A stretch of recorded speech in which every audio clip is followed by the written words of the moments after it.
A reading from the Holy Gospel according to Saint Matthew.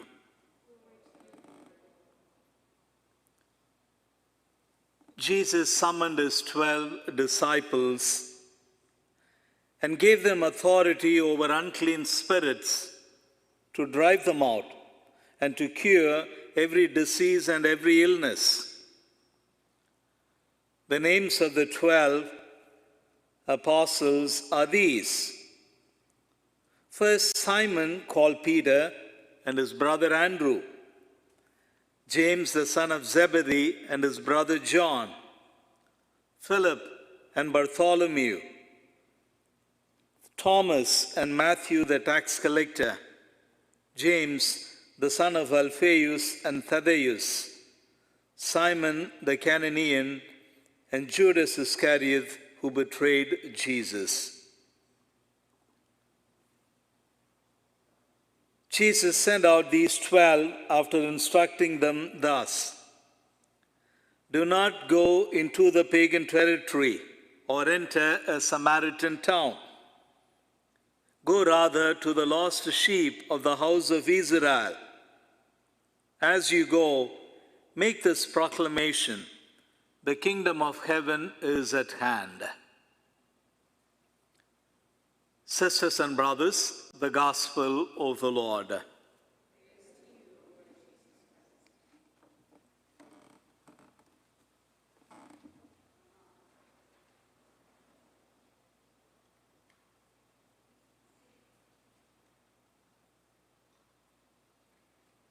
As I share with you a little reflection from the Gospel of the day, one little clarification about how the Gospel ends.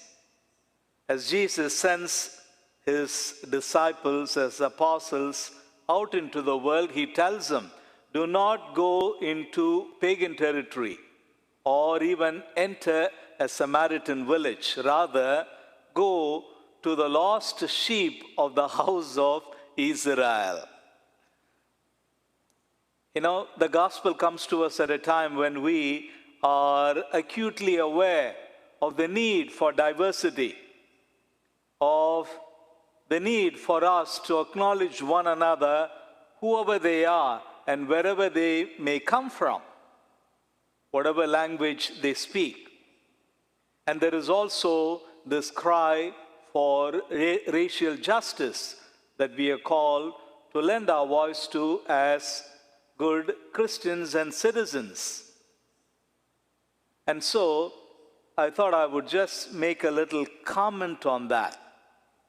When Jesus says, do not enter a Samaritan village or go into a pagan territory, but go only to the lost sheep of the house of Israel, meaning our own people, what he actually means is that charity needs to begin at home.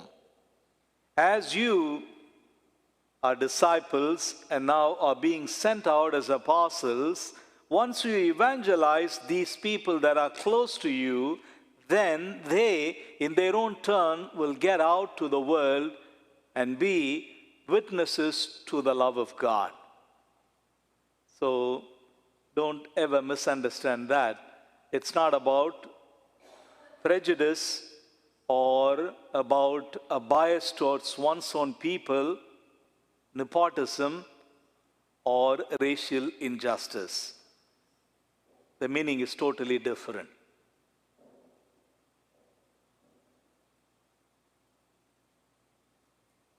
We are glad that Benjamin receives First Communion today.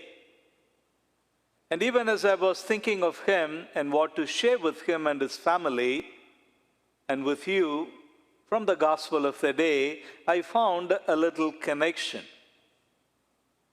You know, Don Bosco died in January, 31st of January, 1888.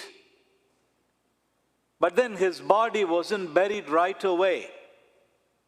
It was placed in a glass casket and kept in a little chapel in Valdoco, a little village, where it remained for about 1.5 years. And then when Salesians decided to finally take the body all the way to Turin to bury him in the shrine of Mary Help of Christians that he himself had built, elders were busy taking the casket and placing it on the altar.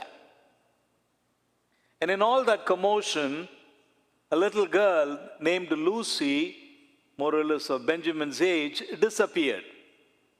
And her father looked for her all over the church, among the congregation. It was packed. And finally, he found her. You know where she was? The casket that contained the body of the saint left a gaping hole in the wall. And as the elders were busy carrying it in procession to the center of the church, somehow the little girl managed to climb to that space and lie there. And so when her dad saw her, there she was, lying just like the saint, motionless, hands clasped, eyes closed. And the dad, being Italian, brought her down, spanked her on the back and said, "Honey, what are you doing?" And the little girl, still looking up with wide eyes, says, "Dad, the saint is no more. And so I have become the saint." You know, sisters and brothers, that's what the gospel of the day is about. It starts with the 12 being referred to as disciples, people that Christ calls to be close to him, to learn from him, to know him, to love him. And then he sends them out to follow him in compassionate service, in teaching and healing and preaching. And so they who are disciples become apostles. And notice how they come as disciples, as students, and then they are sent out as apostles, as teachers like Christ, with the same authority to drive out demons, to heal the sick, to raise the dead.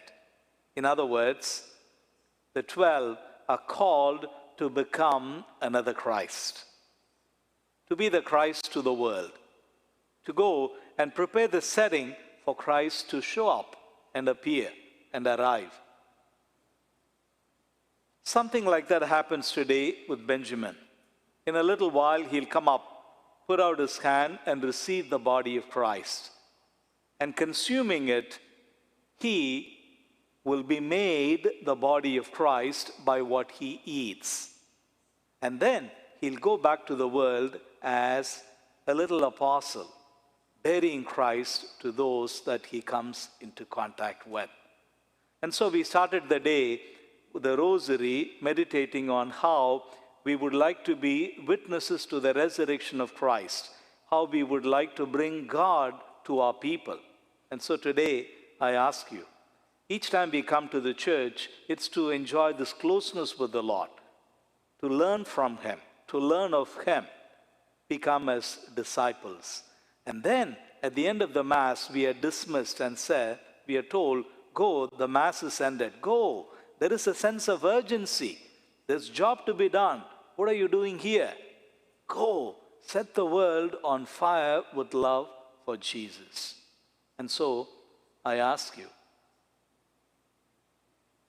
how are you going to bear witness to the love of God? In what way are you going to emulate Christ today?